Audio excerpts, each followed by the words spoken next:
Good evening.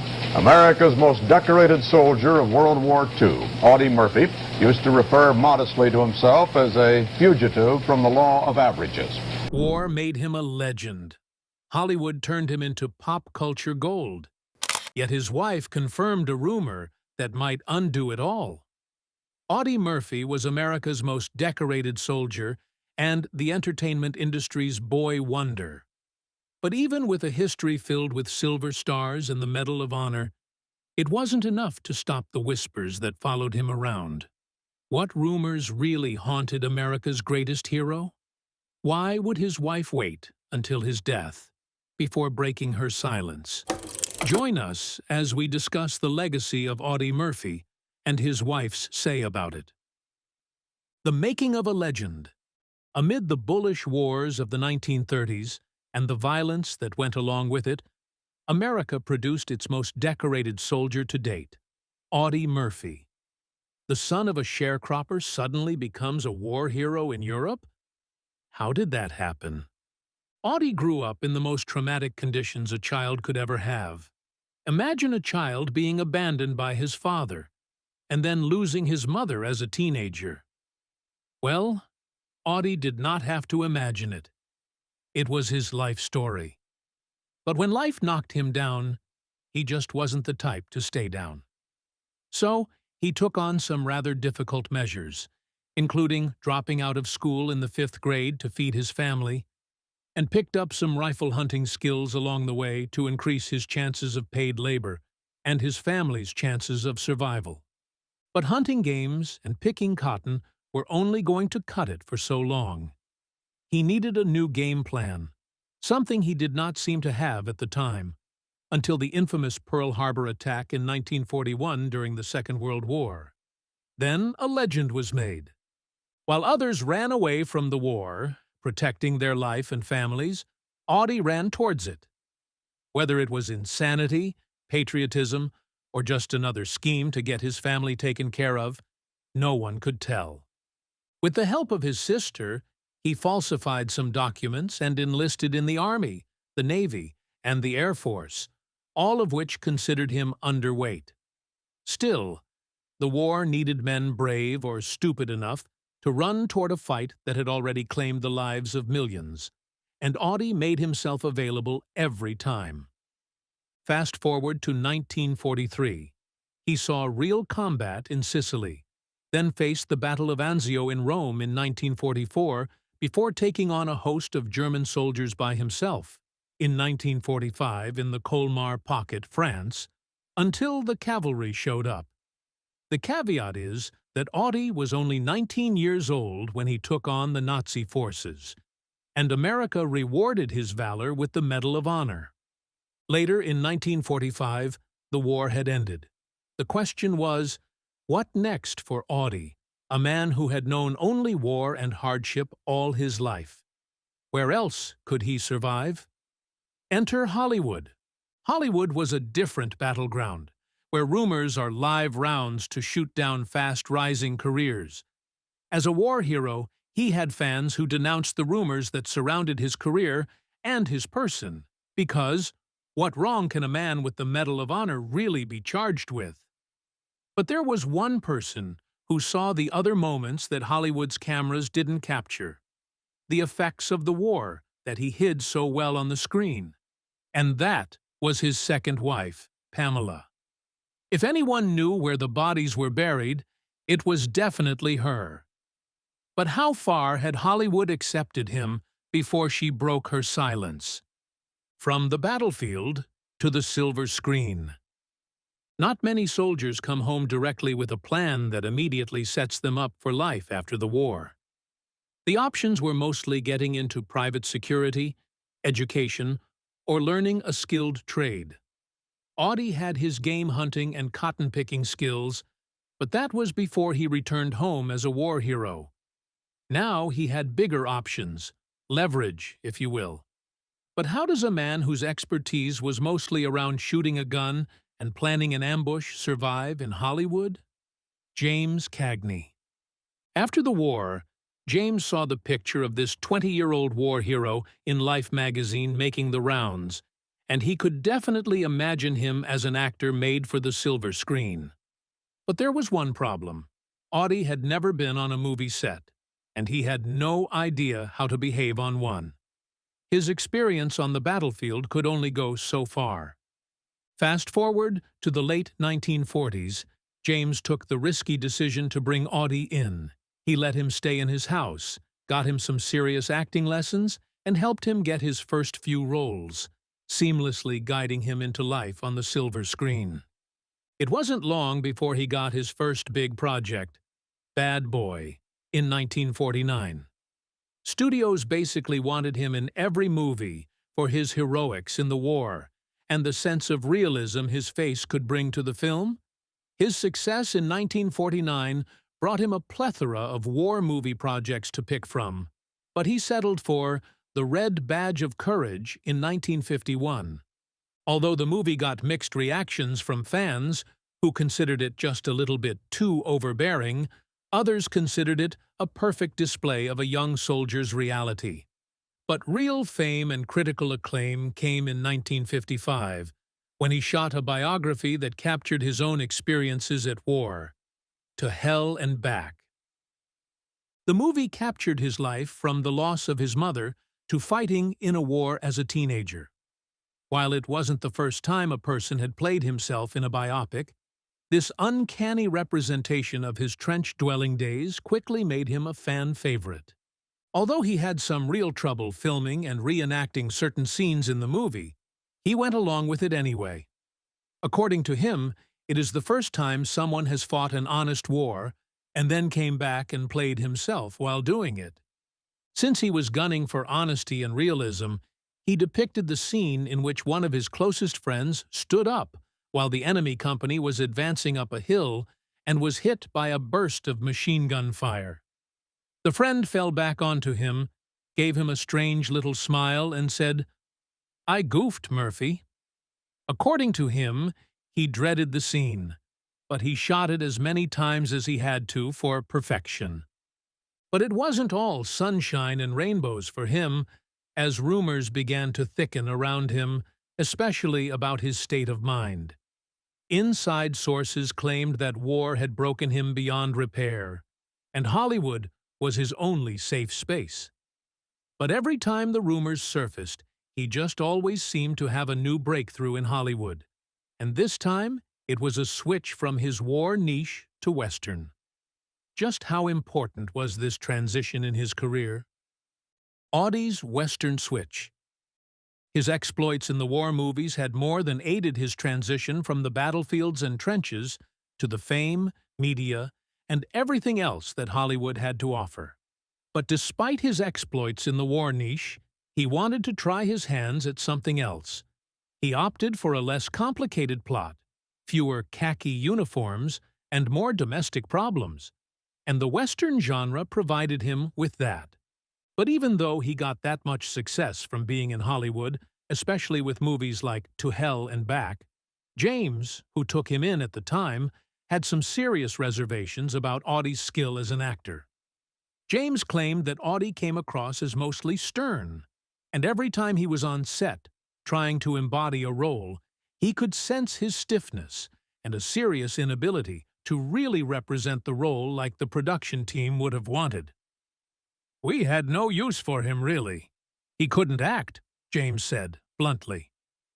Consequently, he was often paired with a more dynamic actor beside him, who could really mirror their character to perfection. He was not especially exciting or charismatic as an actor, but he had an earnestness and sternness that made his character especially believable. Hollywood has always been about realism anyway, and he was good at selling serious moments, so finding a use for him in the Western niche was possible. But as much as he enjoyed the horseback riding, gun-brandishing Western genre, he did not have too many successful movies. A lot of them mostly hit the okay mark, but never truly hit the remarkable threshold that fans had come to place him since he made movies like To Hell and Back. Although he kept up appearances in Hollywood, looking for that breakthrough in his new experiment in the Western genre, insiders believed that his post-traumatic stress disorder got worse behind the scenes and was often triggered every time he suffered what seemed like a failure. Critics believed that he lashed out behind the scenes, cheated, gambled, and sometimes got into fights as some cathartic moment for him. However, the rumors always seemed to die in their infancy because Audie was especially good at compartmentalizing. Insiders suggest that he learned to play the PR game in Hollywood using silence and his persistence on always being on the screen. He was always in the public eye, so the rumors mostly conflicted with the obvious actions. But it wasn't long before that persistence paid off. He released The Duel at Silver Creek in 1952, which immediately established him as one of the most popular Western film stars at the time. He had conquered at war and explored the war niche in Hollywood, and now the Western setting was starting to agree with him. And in just over a decade, he had transformed from a battlefield soldier to a Hollywood titan, whose heroic image hid a darker truth. His popularity rose so high that the rumors faded into the background. Until 1971, when it all came crashing down. When a hero becomes a legend. Audie had finally found a foothold in Hollywood, and it wasn't just in the movies. He had also somehow found himself in music entertainment. He was especially fantastic at singing. But even as he moved forward in his career, something dark and unexplainable followed him. Every body of work that came from the hero felt like a statement. Some felt right, and some just felt rushed, almost like he was in a race against time. While most entertainers might take that much-needed break for a reset, Audie seemed always locked in, drawn to continuous creativity, whether it was in the movies or music, like a moth to a flame. Was it just his unshakable hard work traits, or did he know something behind the scenes that no one else did? But everything changed in the 70s. Audie was at the peak of his talents, with songs like Dusty Old Helmet, which was released in 1969, and Was It All Worth Losing You in 1970. He was basically untouchable.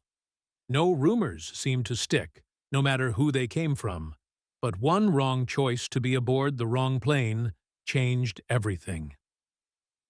On May 29, 1971, America's most decorated war hero boarded a plane flown by a private pilot with a couple of friends, but he never made it home. The pilot was reportedly flying under the worst conditions anyone could fly a plane.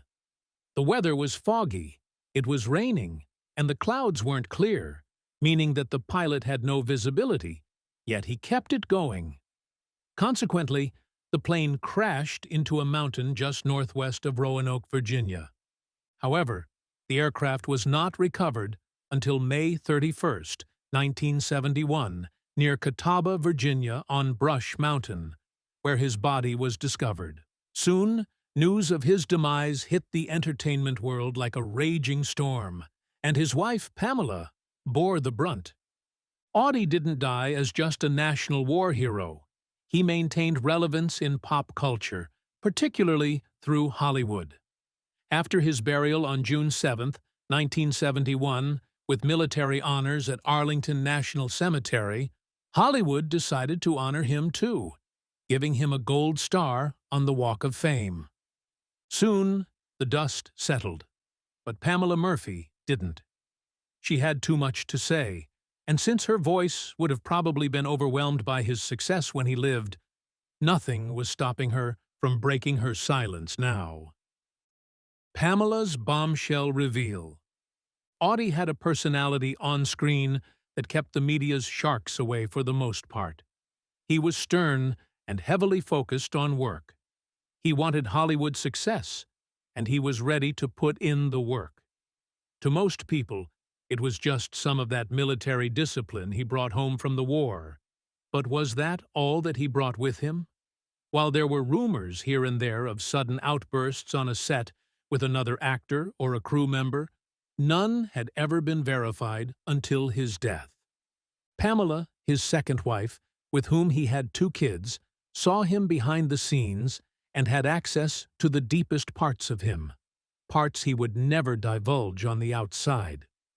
While a few secrets and excesses here and there wouldn't particularly be headline-worthy, she had something else on him, something he kept too well from the cameras.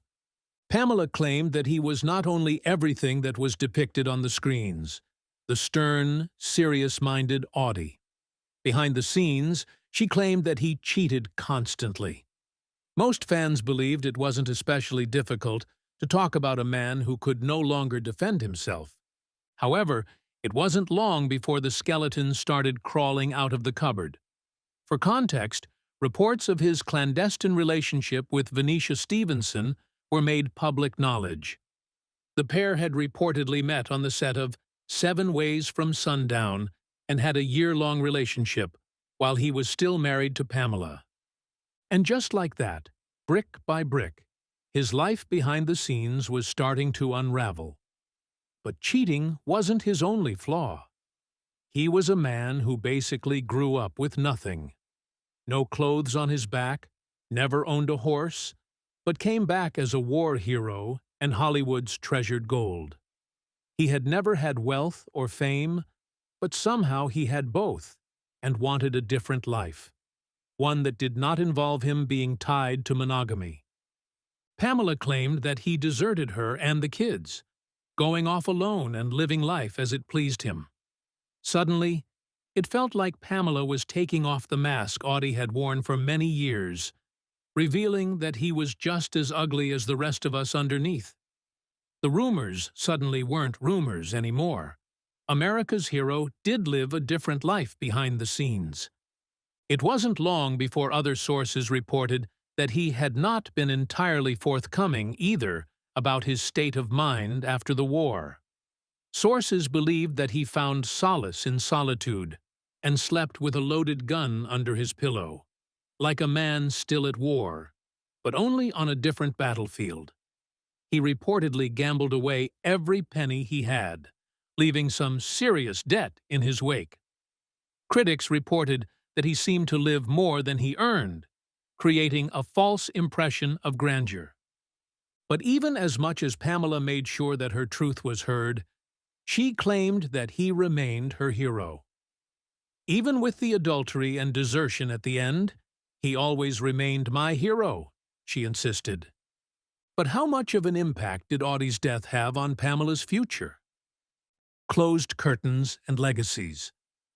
Although Audie had died, the media, for some reason, could not keep his name out of their mouth.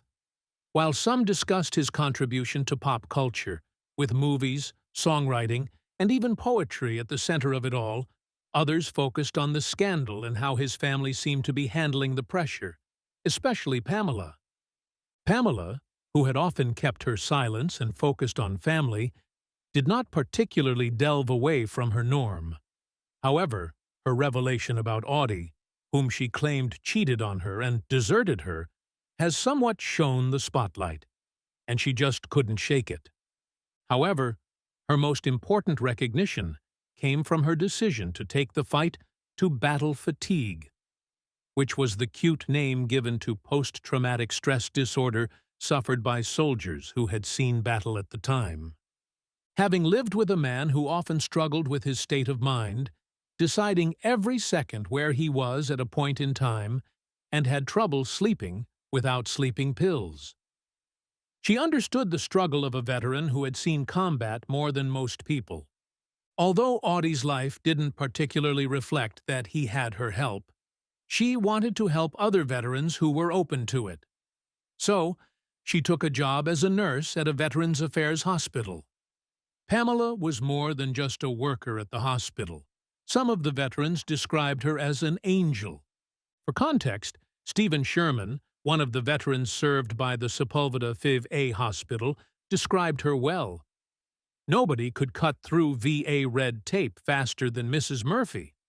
Many times I watched her march a veteran who had been waiting more than an hour right into the doctor's office, he said.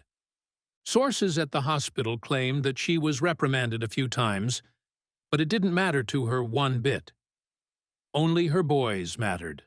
She was our angel. Stephen said. While Pamela got the same attention as Audie did when he was alive, and sometimes even years after he died, her death in April 2010 was recognized by the whole world. But most importantly, she was recognized by war veterans, who she treated without compromise. Audie and Pamela might have been estranged before he died, but fate seemed to have them so entangled that their names are mentioned almost in the same breath when war veterans are in the picture, even though she was neither a soldier nor in combat. Two lives, one legacy, forever intertwined. Was Pamela simply hounding the reputation of a dead man, or was she telling the truth? What else could Audie have been hiding all along? Share your thoughts with us in the comments section. Remember to like, share, and subscribe for more. Also, click the next video showing on your screen. You will enjoy it.